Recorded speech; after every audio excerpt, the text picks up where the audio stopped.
Otetaanpas tuollainen reilun kokoinen mäntypölkky tästä. Ei olekaan enää mikään pikkupalikka. Tuoretta mäntyä. Joitakin oksia siellä on.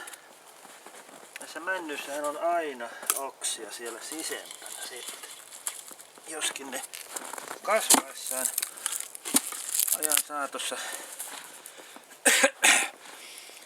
katoaa, mutta ne tynget jää sinne kuitenkin sisälle. Ja sen huomaa sitten, kun pilkko tässä tämän näköinen mänty. No verrokiksi. Tämä tähän näin. Jaha. Tässä on ehdottomasti tämän paras lähteä pyörittelemään reunoilta. Ei ole mikään nopeasti jälleenkään, vaan kokeillaan, että mitenkä lähtee pelittämään tällä uudella vipulohkojalla.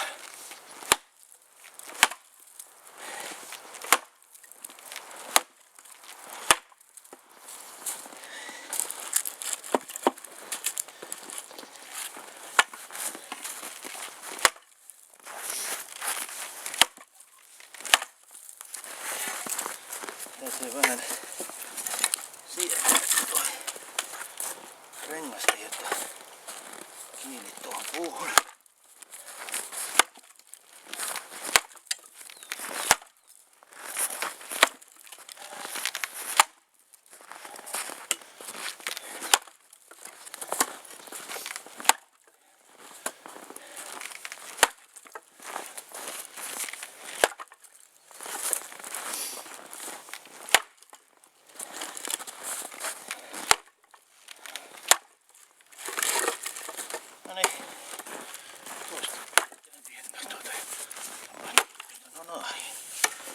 Näinhän se tässä kävi. Ettei mitään. Tästä vähän niinku näin kuvaa vielä.